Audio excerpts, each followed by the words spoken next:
A economia de uma forma simples, clara e leve. Economia Descomplicada. Economia Descomplicada de hoje com o repórter de atualidades, Economia de O Tempo, Rodrigo Oliveira. Ei, Rodrigo, boa noite, tudo bem? Boa noite, Flávio, boa noite, ouvintes. Tudo bem, Vamos você? lá, né? Ótimo, graças a Deus. Nós temos 9,6 milhões de jovens hoje no Brasil que estão desempregados. E, em contrapartida, nós temos o envelhecimento da população. E aí isso tem ameaçado o futuro do Brasil? Como e por quê, Rodrigo? Isso aí, Flávio. É a chamada geração neném, né? Nem estuda, nem trabalha. E o que o IBGE tá chamando de jovens nesse caso, né? São pessoas de 15 a 29 anos que não trabalham nem estudam. Então, às vezes, assim, a pessoa pode até ter se formado no ensino superior, mas tá fora do mercado de trabalho. Ou a pessoa nem se interessou, às vezes não formou no ensino médio e também não tá trabalhando, né? Enfim, a gente tá falando desse público aí. Que é preocupante esse número, porque é 20% dos jovens. Assim, nossa, então muita coisa. É um número muito grande. E porque, né, até relacionando com a sua fala sobre os idosos, por que é tão grave esse movimento? A gente precisa de mão de obra para trabalhar.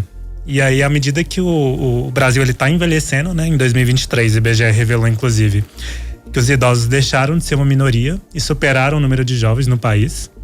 Então, esses idosos eles estão se aposentando, eles estão saindo do mercado de trabalho e não tá tendo essa reposição dos jovens. Então, isso é preocupante, né? Porque à medida que o país for envelhecendo e a gente não tiver essa reposição de jovens, a gente vai ter falta de mão de obra, né? Principalmente da qualificada.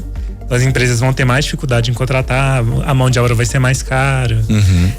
O Brasil vai perder em produção, né? Assim, com certeza. Compromete a produtividade, enfim, é toda um jogo aí que acontece quando a gente perde esses jovens aí no mercado de trabalho. E o mercado ele é adaptável, né? Porque se você não vai ter profissionais para preencher essas vagas de emprego, você vai para um próximo processo, que ele é cruel para o trabalhador, que é a automatização.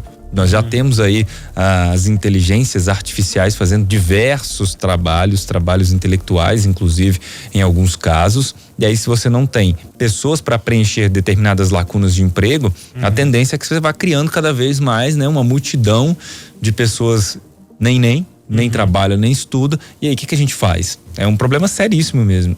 Exatamente. E a gente tem um outro ponto interessante, que tá até na matéria completinha lá no portal, que é o seguinte, a gente tem muitos jovens que às vezes têm uma oportunidade maior em comparação à média da sociedade. Então, o que eu tô falando?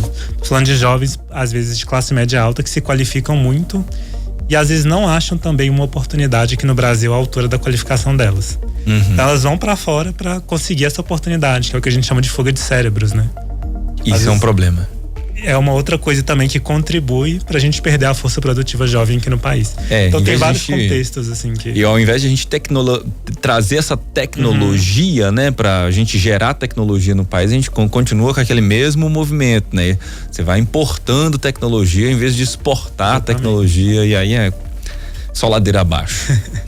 Porque a partir do momento que você tem jovens porque você tem dois movimentos. Aquele jovem, às vezes, que é mais, né, de uma renda mais baixa, assim, mas às vezes não precisa trabalhar, ele vê que não tem uma oportunidade para ele, às vezes tão interessante, e fica em casa com os pais. Já aquele outro que tem uma oportunidade vai para fora do país. Então você perde esses dois jovens em diferentes situações, assim. É muito complicado. Justamente pelas empresas às vezes não saberem atrair esse jovem. Então é um cenário mais complexo, assim. É isso, Rodrigo. Obrigado, viu, pela participação. Ótima noite para você.